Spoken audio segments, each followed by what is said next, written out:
Welcome to Araxa, everybody. The UCI Mountain Bike World Cup has travelled over 500 kilometres from our first stop in Maripura, and boy, has it been worth it. You join us at yet another stunning location in Brazil, named the place where the sun is seen first. This beautiful spot will provide the backdrop for our elite men and women to take on one of the hottest, most physical courses on tour.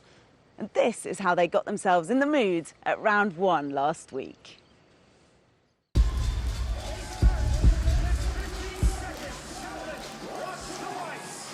And they are under starters' orders. The lights are red in Araxa. We will wait for them to turn green, and green they go. Gaze off to a flyer, as is Jordan Sarrou. Toe-to-toe with Christopher Blevins in the centre of your screen as they head out onto the start loop. Fast, frenetic start. Will they all get through these first corners cleanly?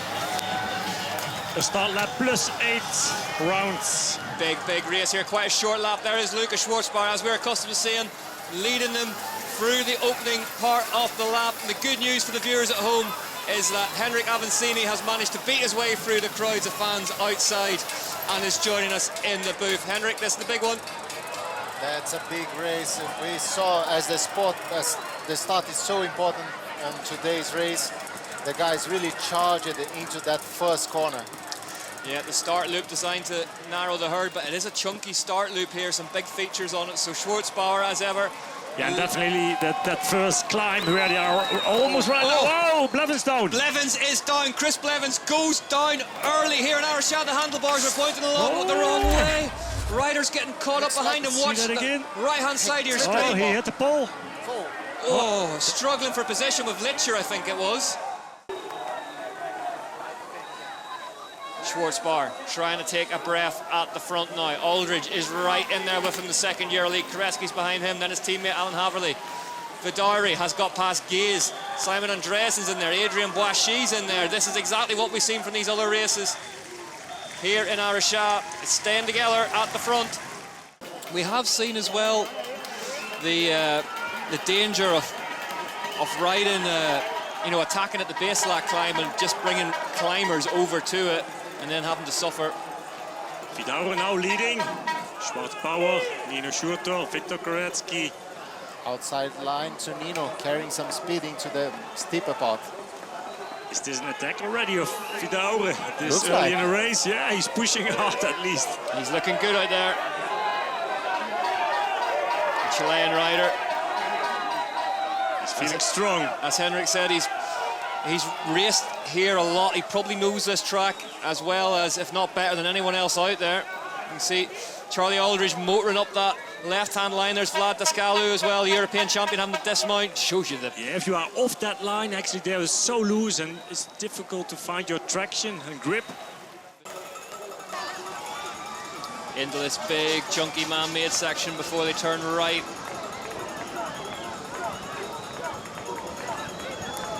Into the bike park section. Oh, sorry, 6 seconds, I told you.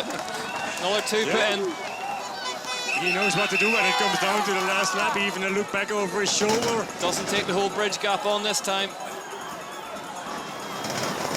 6 seconds, it's less than that. Koretsky just manual in the bridge. Be interested to see, obviously last time Vidari had a big gap on that grass section, so he was inclined to push on, but I think this time not so big, so I think we'll see him just back off. There's Koretsky now. Yeah, Koretsky always there, second or third place constantly. Putting the hurt on Koretsky. Nice. Jordan Sarrou, Filippo Colombo, Adrian Boischi. This is the bottom of the climb where things get nibbly, and you can see it's basically just powder. The dirt there, baked by the sun. Yeah, it's becoming very loose. Josh just saying that the sun dipping slightly, it's kind of right in the riders' faces for the second half of the lap, so those who binned off the eyewear maybe regretting it slightly. Just those. Now Jordan Sarrou is coming to the front, second place behind Simon Andreassen. Andreassen looking, combination of two things, he's looking really strong, but smooth. You know, he's looking really good at the front of this group. Yeah, he's doing a lot of work now. I would say not the fastest lap time it was. Around 9 minutes. They can go a bit faster. Oh, Aldridge that before. behind Boishy. And Tough climb that one, you come down that enduro style blown out descent into the big berm and then you carry the speed up the climb. But if you've got the legs, you can keep the momentum going. His gel. Koretsky takes the gel. There's Kent Gallagher watching on, the Cannondale Factory Racing technical coach. Battling fast here on the flat. And one of the quietest spots on the course. And T1 Carew is in. Something has gone wrong, and that looks... Rear wheel. Rear wheel. Rear wheel, yeah. Look at the speed of Victor Koretsky here on this climb. Oh dear. Yeah, that's not going to polish out. And we talked about Jenny Risfid's and Pauline Ferrand-Prévost's poker face. Simon Andreasen, dogged determination all over the face of the Danish rider. Here's Koretsky though. Wow, that is so difficult to do. That shot doesn't do it justice. Yeah, those big log sections. You The basically A-line is really He's not hard. touching anything. You have to commit to a log pointed at a mad angle and then just pull up halfway along it and crest the whole thing. Perfect timing of Victor Koretsky. But this is definitely one of these sections and one of the courses. The faster you ride, the smoother it gets, the easier it gets. Just pulled over to the middle line there at the last minute. Bike stuck. It worked over the gap now. And now onto this climb in front of the crowd for the penultimate time. A lot of that crowd have moved towards the finish arena now as this race heads towards its end. There's the chasing pack in the same shot. Oh, just but stalled a little Koretsky bit. stalls up that climb. He lost a few seconds over there. And more importantly, that may have just knocked his rhythm at the start of this long descent where you need every ounce of speed. Let's watch that again. Yeah, just his rear wheels Just away. too aggressive. Got a little bit greedy there on the Too much exit. weight on his front wheel and no traction on his rear wheel. Well, the split was saying 15 seconds, so let's see what it says now. Sam Gaze, 6th place. Nino Schwartz is with him. So I think it's this point now, Koretsky, it's almost in your mind. You'd be counting down how many efforts you've got left. Final 1, 2, lap. 5, 6 efforts left before you win. Final lap for Victor Koretsky. Oh, it's a key one. How are the legs now? Has he got the power? Yeah, but also the riders behind him, they can see him, and it looks like it doesn't go that easy for They are Victor coming. Koretsky. They are coming up to And Koretsky if now. they feel it, they will show it. Jordan Saru, Filippo Colombo looks strong to me now. Yeah. 158 beats per minute up there. And the last lap, same lap time for Filippo Colombo and Victor Koretsky. Equal in strength. But Koretsky putting that really fast 8:30 lap. 7 seconds left. left. They're in the same shot. All of a sudden, they're in the same shot. Yeah. Filippo Colombo has found something late in the day here in Araxa, and he's bringing Simon Andreasen 6. Oh, and Alan Haverly and Jordan Saru with him. Bart, there's a lot on this. If Victor Koretsky wins He has to hold on and being first position at the top of the climb, and there's still a bit to go. First he's... Oh, something wrong with the bike. Koretsky looks down. Koretsky looks down. Drivetrain issues. The chain is off the chain ring. Filippo Colombo rides past him. Andreasen rides past him. Drama here in Araxa. Simon Andreasen now who is leading the race. That all just felt too straightforward towards the end of this one. And also the fans here at the finish line, they could see it.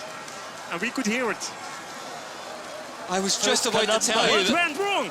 I was just about to tell you that if Koretsky got to the line, he'd equal your wins. Definitely the aerial expert in amongst this little lot. But Simon Andreasen is looking strong as well. But I think Colombo's in the best position. I'd want to be leading into that Is he climb. overtaking? Filippo Colombo, yes he does. Simon Andreasen, mid-air overtake at the front of the elite men's race. Is this a decision? Still a long way around the lake. Still a long way around, but what a move late in the day from Simon Andreasen. Could that be decisive? Koretsky on third now again. Koretsky's still in the race. He may have He's still in the race. He may have just got that bike to sit in the right gear, and he's just going to have to turn it. Koretsky still on the box here in third at the minute. Alan Haverly's with him. Let's see what that's... But look at Andreasen here. Andreasen superb up that climb. Heads into that man-made rock section. 174 beats per minute. Colombo's just dropped a few bike lengths as they head into the jumps now. Andreasen has always been so fast on this section. Can he get a gap before the flat? All those years, all that promise, is Simon Andreasen about to deliver here in Araxa, Brazil for Cannondale Factory Racing. It's not going to be all specialised factory racing by the look of it. Filippo Colombo second, Koretsky third. He's going to have to chase down Colombo, who's going to have to chase down Andreasen as they head back towards the Grand Hotel in Araxa. It's anyone's bike race with only 100 metres to go. Victor Koretsky kicks and digs deep for specialised factory racing. He's now wheel to wheel with Simon Andreasen. Thinks better off it. Checks it's a short back. sprint. It's a short sprint, crucially, on asphalt. Koretsky goes round the outside of Andreasen. Victor Koretsky, but Simon Andreasen won't be beaten in the final stanzas of this one. A winding sprint it is. Here we go. Andreasen leads them on the tarmac. Who's got the sprint to finish off two back-to-back incredible weekends in Brazil? Simon Andreasen digs deep. Is this going to be his debut? Elite level cross-country Olympic victory. The Danish rider takes it. What a final to this incredible weekend of racing in Araxa. His debut elite cross-country Olympic win. Simon Andreasen becomes Cannondale Factory Racing's. That was a spectacular way to wrap up the Araxa weekend. Simon Andreasen, a race win that you will remember for a lifetime. Tell us about that final lap.